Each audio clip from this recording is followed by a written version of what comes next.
అరచేతిలో స్వర్గం చూపించడం, ఏరు దాటాక తెప్ప తగలేయడం చంద్రబాబుకు వెన్నతో పెట్టిన విద్య.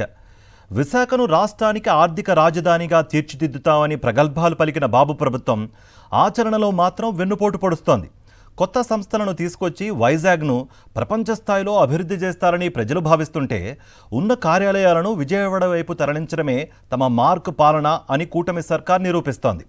CBI court, central GST audit భవనం, ఆర్బీఐ ప్రాంతీయ కార్యాలయం ఇలా వరుసగా నగరాన్ని ఖాళీ చేస్తూ ఇప్పుడు ఏపీ మారిటైమ్ బోర్డును కూడా మంగళగిరికి మార్చేసింది ఈ కూటమి సర్కార్.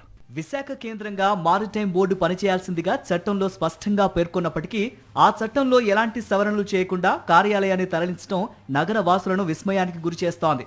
కనీసం చట్ట పరిధిలో ఉన్న కార్యాలయాలను కూడా వదిలిపెట్టకుండా అన్నింటినీ అమరావతికి మోసుకుపోతున్నారు.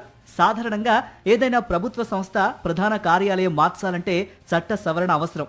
వైఎస్ఆర్సీపీ ప్రభుత్వం 2019 నవంబర్లో ప్రత్యేక ఉత్తర్వుల ద్వారా మారిటైమ్ బోర్డు కేంద్రం విశాఖలోనే ఉంటుందని చట్టంలో స్పష్టంగా పేర్కొంది.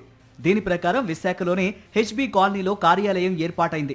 ఆ కార్యాలయాన్ని ఇప్పుడు బాబు అమరావతి పరిధిలోకి తరలించుకుపోయారు. విశాఖ అస్తిత్వాన్ని దెబ్బతీసేలా కూటమి ప్రభుత్వం వరుస నిర్ణయాలు తీసుకుంటోంది. ఇప్పటికే సెంట్రల్ జీఎస్టీ ఆడిట్ భవనాన్ని విజయవాడకు తరలించారు. విశాఖకు రావాల్సిన రిజర్వ్ బ్యాంక్ ఆఫ్ ఇండియా ప్రాంతీయ కార్యాలయాన్ని ఒత్తిడి తెచ్చి మరీ విజయవాడకు మళ్లించారు.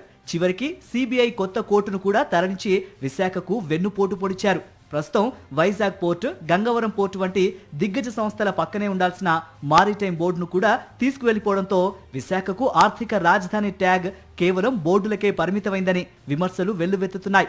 కూటమి ప్రభుత్వం అధికారంలోకి వచ్చిన 2 ఏళ్లలో విశాఖలో ఒక్క అభివృద్ధి కార్యక్రమం చేపట్టకపోగా మాజీ ముఖ్యమంత్రి వైఎస్ జగన్ హయాంలో వచ్చిన ప్రతిష్టాత్మక కార్యాలయాలను తరలించడం దారుణమని విశాఖ వాసులు ఆగ్రహం వ్యక్తం చేస్తున్నారు. మరిన్ని అప్డేట్స్ కోసం ఛానల్ ను సబ్స్క్రైబ్ చేయండి. నోటిఫికేషన్స్ కోసం బెల్ ఐకాన్ పై క్లిక్ చేయండి.